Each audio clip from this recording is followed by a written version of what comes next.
Pessoal da torcida tricolor, o São Paulo foi ao Couto Pereira enfrentar o Coritiba, né? Foi para Curitiba enfrentar o Coritiba, não tão desesperado como ficou o campeonato inteiro brigando contra o descenso, mas para enfrentar um adversário que brigava ali, que briga ainda, né, para escapar do rebaixamento. O São Paulo mais tranquilo, já pensando para cima, pensando aí numa vaga na Sul-Americana e numa improvável vaga da Libertadores, que é praticamente impossível, precisaria aí de uma combinação de resultados muito complicados, mas o São Paulo hoje ocupa a 12ª posição ali, tem ainda alguma chance e mostrou um futebol até assim empolgante, né? Porque a garotada mostrou serviço. O São Paulo estava com alguns desfalques de jogadores importantes que vieram aí e que garantiram que o São Paulo escapasse, né? O Petros, o próprio Hernanes, o São Paulo estava aí apostando na molecada e a molecada que foi o grande destaque. O Shailon com 2 assistências e com muita movimentação foi uma.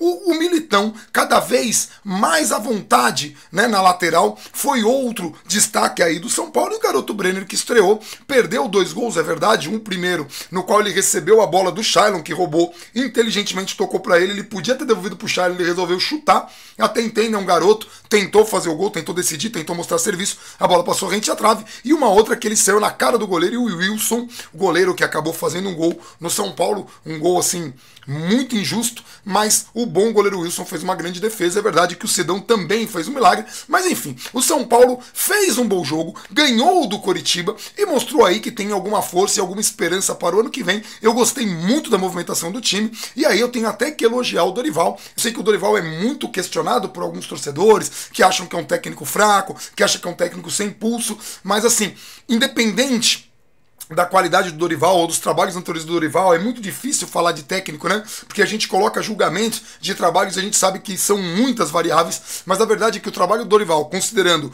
o time que ele recebeu, nas condições que ele recebeu e com a pressão, é um bom trabalho. O São Paulo até o momento, né, vai depender aí do jogo de amanhã em Palmeiras e Botafogo, o São Paulo é o líder do retorno, um time que o Dorival recebeu na vice-liderança da lanterna, né? Quer dizer, ele era o penúltimo colocado do campeonato e ele conseguiu aí um dos melhores desempenhos da rodada. Então vamos mostrar aí os gols e por que eu falo que um dos gols é muito injusto. Os gols, como a gente sempre faz, a gente pega do UOL, tá aí o link da matéria que eu recomendo a leitura, tá aí a matéria do UOL e os gols, inclusive esse vídeo que a gente vai colocar agora, então tá aí, vamos fazer aqui os gols. O primeiro, o legal é que o UOL colocou, inclusive, o pênalti, né? Então aí, Campeonato Brasileiro, Série A, dessa vez vocês não estão vendo aí. Aí esse lance, o Sidão tira a bola, o jogador do Coritiba faz o cruzamento, e aí nesse lance aqui, que o árbitro marca pênalti, né?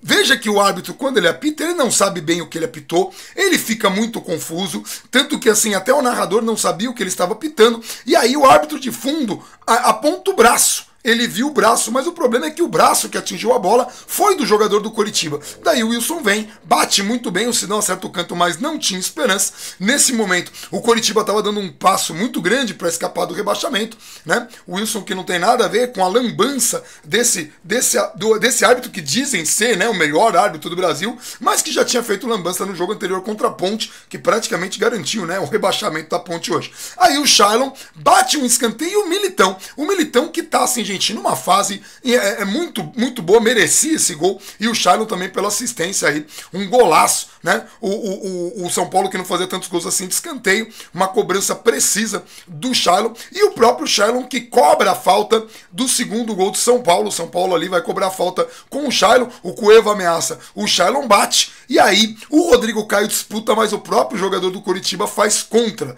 né? Aí Matheus Galdesani faz contra aos 26 do segundo tempo, e esse foi o momento aí em que o São Paulo garantia o resultado que levava ele aí para uma situação melhor, para sonhar mais para cima. Então assim, agora dá para o São Paulo ter esperança, agora dá para o São Paulo ficar assim esperançoso, mas temos que falar da arbitragem. A arbitragem, uma vergonha, é impressionante como o juiz de linha sempre prejudica o São Paulo. Quando é um lance favorável ao São Paulo, quando é um pênalti para apontar para o São Paulo, não marca. O São Paulo teve 2 penalidades assim, uma bem discutível, eu até acho que daria torceria pra não ser, assim, eu só vi uma vez, e eu acho realmente que não foi, mas foi muito mais do que essa que ele apitou, mas teve uma do Carleto no Militão que foi claríssima depois do erro da arbitragem. A arbitragem sabia que tinha errado, e o mesmo juiz de linha que tinha condenado o São Paulo nesse lance, entendeu que o agarrão que o Carleto deu no Militão, jogando ele no chão, parecia assim um ipom de judô, e não foi nada, pode deixar o lance seguir. Então assim, o que eu fico questionando é por que todos os lances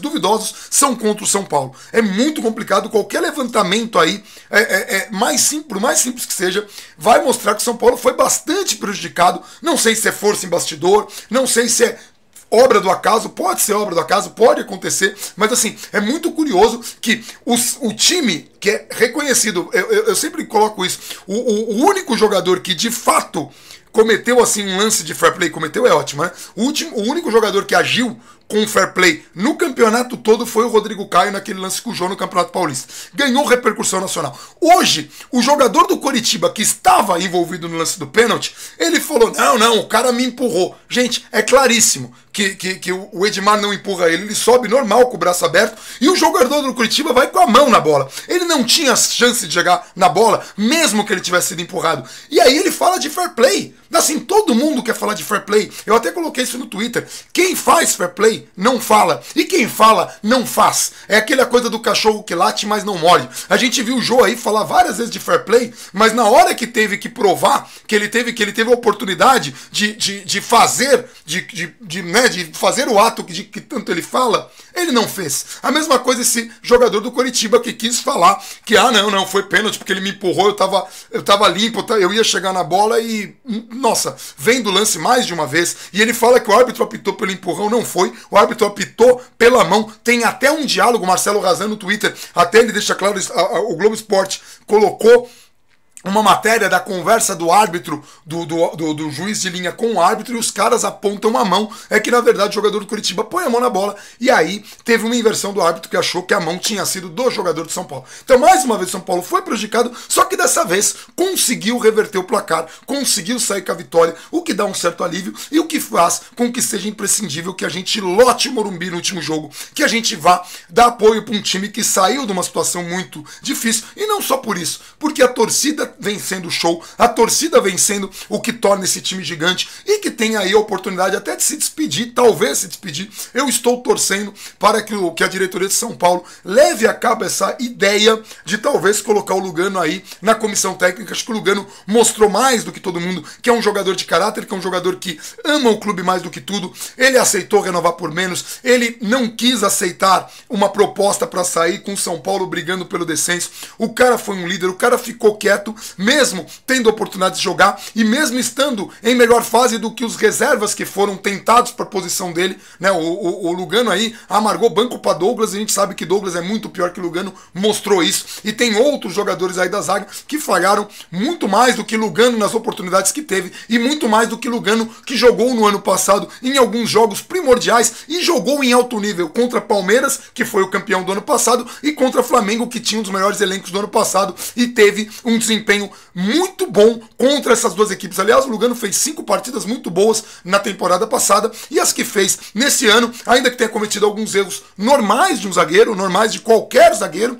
foi crucificado por parte da imprensa por causa dessa coisa de já estar velho. Mas enfim, São Paulo escapa do rebaixamento, deixa a gente feliz porque foi uma vitória emblemática dentro das condições, mas a gente espera que pro ano que vem o São Paulo melhore a qualidade do seu elenco, a diretoria melhore a administração do clube e a comunicação com os torcedores, e que consiga manter essa política de preço, e que a arbitragem melhore um bocado, nem que tenha que usar a televisão, o que quer que seja, mas não dá pra ficar essa lambança. Esse campeonato vira uma piada se a gente colocar quantas partidas foram decididas pela arbitragem. E aliás, o árbitro de hoje aí, que é considerado o melhor árbitro do Brasil, né? O que a galera fala assim, é considerado o melhor árbitro do Brasil, o Anderson Daronco, ele cometeu um erro contra a Ponte e cometeu um erro hoje contra o São Paulo. Ele podia estar decidindo aí quem fica na primeira divisão e quem cai, e isso não pode acontecer. As coisas têm que ser decididas em campo, tá bom? Galera, terça-feira eu volto, já depois do 9 horas da noite, aqui na live, já para comentar o jogo